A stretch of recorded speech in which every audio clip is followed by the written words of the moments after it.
नमो भगवते वासुदेवाय। नमस्कार भक्त गणों, आइए सुनते हैं विजया एकादशी व्रत कथा, जो कि इस प्रकार है। धर्मराज युधिष्ठिर कृष्ण से बोले, हे जनार्दन, फाल्गुन मास के कृष्ण पक्ष की एकादशी का क्या नाम है तथा उसकी विधि क्या है? कृपा करके आप मुझे बताइए। श्री भगवान बोले, हे राजन, फाल्गुन मास के कृष्ण पक्ष की एकादशी का नाम विजया एकादशी है। इसके व्रत के प्रभाव से मनुष्य को विजय प्राप्त होती है। ये सब व्रतों से उत्तम व्रत है। इस विजया एकादशी के महात्म्य के श्रवण व पठन से समस्त पाप नाश को प्राप्त हो जाते हैं। एक समय देवर्षि नारद जी ने जगत पिता ब्रह्मा जी से कहा, महाराज, आप मुझसे फाल्गुन मास के कृष्ण पक्ष की एकादशी विधान कहिए। ब्रह्मा जी कहने लगे कि हे नारद, विजया एकादशी का व्रत पुराने तथा नए पापों को नाश करने वाला है। इस विजया एकादशी की विधि मैंने आज तक किसी से भी नहीं कही। ये समस्त मनुष्यों को विजय प्रदान करती है। त्रेता युग में मर्यादा पुरुषोत्तम श्री रामचंद्र जी को जब 14 वर्ष का वनवास हो गया, तब वे श्री लक्ष्मण तथा सीताजी सहित पंचवटी में निवास करने लगे। वहां पर दुष्ट रावण ने जब सीताजी का हरण किया, तब इस समाचार से श्री रामचंद्र जी तथा लक्ष्मण अत्यंत व्याकुल हुए और सीताजी की खोज में चल दिए। घूमते घूमते जब वे मरणासन जटायु के पास पहुंचे, तो जटायु उन्हें सीताजी का वृतांत सुनाकर स्वर्गलोक चला गया। कुछ आगे जाकर उनकी सुग्रीव से मित्रता हुई और बाली का वध किया। हनुमान जी ने लंका में जाकर सीताजी का पता लगाया और उनसे श्री रामचंद्र जी और सुग्रीव की मित्रता का वर्णन किया। वहां से लौटकर हनुमान जी ने भगवान राम के पास आकर सब समाचार कहे।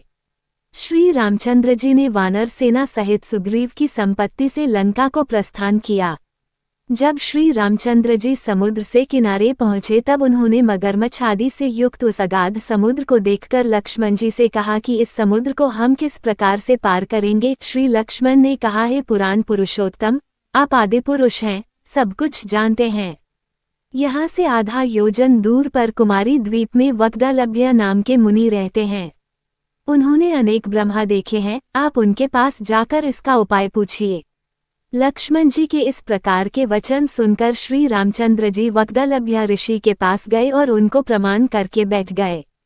मुनि ने भी उनको मनुष्य रूप धारण किए हुए पुराण पुरुषोत्तम समझकर उनसे पूछा कि हे राम, आपका आना कैसे हुआ? रामचंद्र जी कहने लगे कि हे ऋषि, मैं अपनी सेना सहित यहाँ आया हूँ और राक्षसों को जीतने के लिए लंका जा रहा हूँ।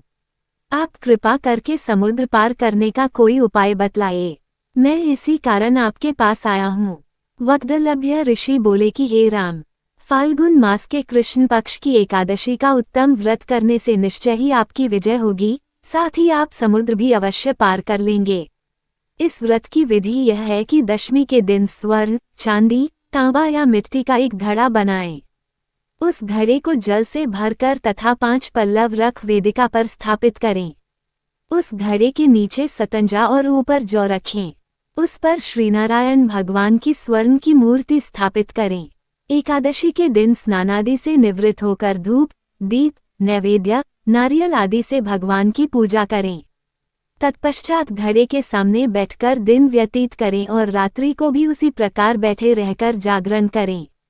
द्वादशी के दिन नित्य नियम से निवृत्त होकर उस घड़े को ब्राह्मण को दे दें।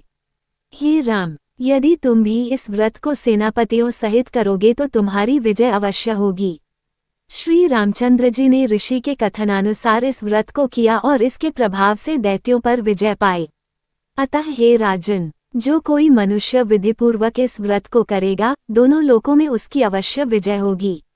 श्री ब्रह्मा जी ने नारद जी से कहा था कि हे पुत्र, जो कोई इस व्रत के महात्म्य को पढ़ता या सुनता है, उसको वाजपेय यज्ञ का फल प्राप्त होता है।